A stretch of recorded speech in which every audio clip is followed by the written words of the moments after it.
मंडलाकारं व्याप्तं येन चराचरं तत्पदं दर्शितं येन तस्मै श्री गुरवे नमः। આજના આ પાવન પ્રસંગે પૂજ્ય ધીરજરામ બાપાની મૂર્તિ પ્રતિષ્ઠાનો જે પ્રસંગ છે એમાં આજ આપણે ઓમ ઉદયપુર ગામના આંગણે ઉપસ્થિત સર્વ મંચસ્થ સાધુ સંતોને સ્વાગત કરું છું, એમનો વંદન કરું છું। પૂજ્ય આત્માનંદ સરસ્વતીજી, પૂજ્ય વશિષ્ઠનાથજી અને ઉપસ્થિત સર્વ ભેખ ભગવાનના ચરણોમાં વંદન પ્રણામ। અત્રે ઉપસ્થિત સર્વ ધીરજરામ બાપાના ભક્ત સમુદાય, સેવકગણો, એમના શિષ્યો સર્વનું હું સ્વાગત કરું છું, વંદન કરું છું। ધીરજરામ બાપાના શિષ્ય અને સાત હનુમાન જગ્યાના મહંત શ્રી સીતારામ બાપુનું પણ વંદન કરું છું। અહીં સ્ટેજ પર આમ તો મારાથી ઘણા વડીલો બિરાજિત છે, દિગ્ગજો બિરાજિત છે, જે શબ્દોના સમુદ્ર અને જ્ઞાનના વડલા છે। એમની સામે મારું કાંઈ બોલવું આમ જ યોગ્ય નથી।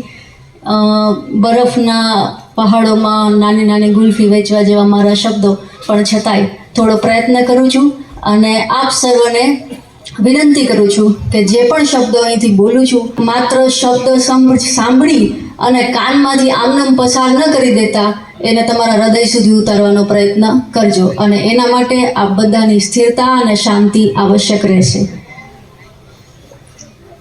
કોઈ પણ સંત, આજે મૂર્તિ પ્રતિષ્ઠા જે આપણે ધીરજરામ બાપુની કરીએ છીએ, જ્યારે એમ બોલીએ ને ગયા, એ શબ્દ સંત માટે લાગુ નથી પડતો। દુનિયામાં ઉપસ્થિત હર વ્યક્તિ, વસ્તુ, નામ માત્રનો નાશ છે તો હર વસ્તુ લિપ્ત થશે, પણ એક સંત, એક સાધુ એવા વ્યક્તિઓ હોય છે જેમના ગયા પછી પણ આપણે એમ કહીએ કે મારા ગુરુજી હયાત છે।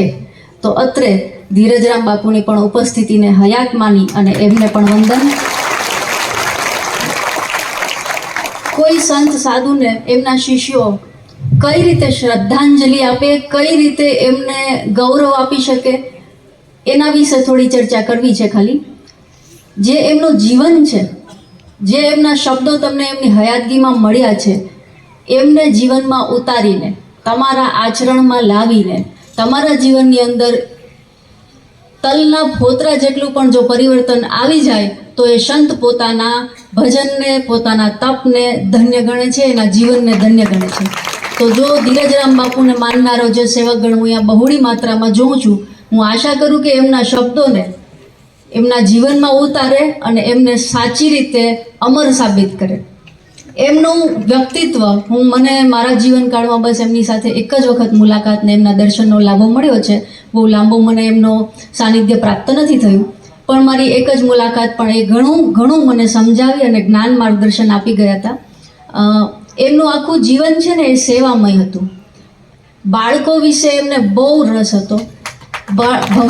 બાળકોનું ભવિષ્ય સારું થાય એના માટે એમને મારી સાથે એ સમયે ઘણી લાંબી ચર્ચા કરી હતી અને સમાજનું ઘડતર બાળકોથી થાય, ભવિષ્ય આ છે આપણા સમાજનું, આવું કહી અને મને શિખામણ આપી હતી। એમને જ યાદ કરી અને એમના એ શબ્દોને જ યાદ કરી અને હું આજે બે શબ્દ, મારી જે અહીંયા બહોળી માત્રામાં શક્તિ સ્વરૂપા ભગવતી માતા બેઠી છે, એમને સંબોધીને ખાલી એટલું કહેવા માંગુ છું કે જે સંતાનનું ઘડતર, જે ગુરુ બન્યા પછી તો અવશ્ય સાધુ એમને માર્ગદર્શન કરે છે, પણ પ્રથમ ગુરુ છે ને એમની માતા હોય છે। તો જો આપણે આપણા સમાજને સુદૃઢ બનાવવો હોય, સંગઠિત બનાવવો હોય અને સારા માર્ગે ચાલે એવો બનાવવો હોય તો સૌથી પહેલી આહુતિ અને સૌથી પહેલું યોગદાન એ માત્ર શક્તિએ આપવું પડે। દેવતાઓ પણ યજ્ઞ કરે છે ને તો પહેલી જ જે જવાબદારી છે ને એ એક સ્ત્રીના ખભા ઉપર મૂકવામાં આવે છે। જે માં છે ને એ 9 મહિના માતા ગર્ભમાં જે બાળક રાખે છે ને, આપણા શાસ્ત્રો અને ગર્ભ સંસ્કારના વિષયમાં જે કંઈ ગ્રંથો લખાયેલા છે એમાં ઉલ્લેખ છે કે 9 મહિના એટલે 100 વર્ષનું એક બાળકનું આયુષ્ય ગણો ને તો માની કોખમાં રહેલું 1 મહિનો બાળક એ એના 10 વર્ષનું આયુષ્ય, અને કેવું આયુષ્ય એ માં એના ગર્ભમાં લખી કાઢે છે।